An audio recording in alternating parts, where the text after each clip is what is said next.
L'Église catholique fait mémoire Saint Augustin de Cantorbéry. Augustin signifie en latin « vénérable ». Nous ne fêtons pas aujourd'hui l'illustre évêque d'Hippone qui vécut en Algérie au IVe siècle, mais un moine bénédictin, vivant à Rome au VIe siècle et propulsé dans une mission imprévue. Le pape Grégoire Ier le tira de son monastère pour l'envoyer porter l'Évangile en Angleterre, à la tête de 40 moines de Saint-Benoît.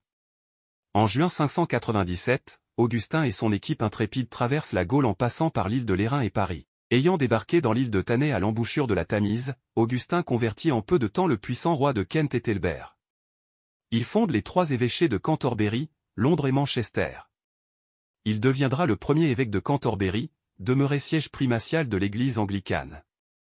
À partir de cet évêché, il développe avec ses moines tout un réseau de diocèses, ainsi York et Rochester, en plus de ceux déjà mentionnés. Il semble que la mission pastorale de l'évêque Augustin en Angleterre ait davantage porté ses fruits chez les anglo-saxons que chez les Celtes du pays de Galles.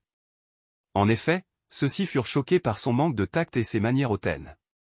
Il était sans doute trop empressé de s'établir comme évêque primat de toute la nation et d'imposer la liturgie romaine. Reste que l'Angleterre chrétienne a gardé gratitude au pape de Rome Grégoire Ier, initiateur de cette mission outre-mer, ainsi qu'aux moines, évêques malgré lui, Augustin qui termina sa tâche à Cantorbéry le 26 mai 604 ou 605. Les prénommés Augustins peuvent le choisir pour saint patron, ainsi que saint Augustin d'Hippone, Afrique du Nord, dont la fête est le 28 août. Saint Augustin de Cantorbéry, priez pour nous. Évangile. Va, vends ce que tu as. Puis viens, suis-moi. Alléluia. Alléluia. Jésus-Christ s'est fait pauvre, lui qui était riche, pour que vous deveniez riches par sa pauvreté. Alléluia. Évangile de Jésus-Christ selon saint Marc. En ce temps-là, Jésus se mettait en route. Quand un homme accourut. Et, tombant à ses genoux, lui demanda. Bon maître, que dois-je faire pour avoir la vie éternelle en héritage? Jésus lui dit. Pourquoi dire que je suis bon? Personne n'est bon, sinon Dieu seul. Tu connais les commandements. Ne commets pas de meurtre, ne commets pas d'adultère, ne commets pas de vol, ne porte pas de faux témoignages, ne fais de tort à personne, honore ton père et ta mère. L'homme répondit. Maître, tout cela, je l'ai observé. Depuis ma jeunesse.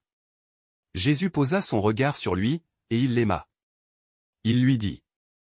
Une seule chose te manque. Va, vends ce que tu as. Et donne-le aux pauvres, alors tu auras un trésor au ciel. Puis viens, suis-moi. Mais lui, à ces mots, devint sombre. Et s'en alla tout triste, car il avait de grands biens. Alors Jésus regarda autour de lui. Et dit à ses disciples. Comme il sera difficile.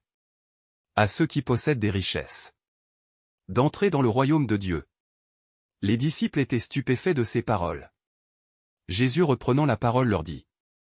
Mes enfants, comme il est difficile. D'entrer dans le royaume de Dieu. Il est plus facile à un chameau. De passer par le trou d'une aiguille. Qu'à un riche. D'entrer dans le royaume de Dieu. De plus en plus déconcertés, les disciples se demandaient entre eux. Mais alors, qui peut être sauvé? Jésus les regarde et dit. Pour les hommes, c'est impossible, mais pas pour Dieu, car tout est possible à Dieu. Acclamons la parole de Dieu. Louange à toi Seigneur Jésus.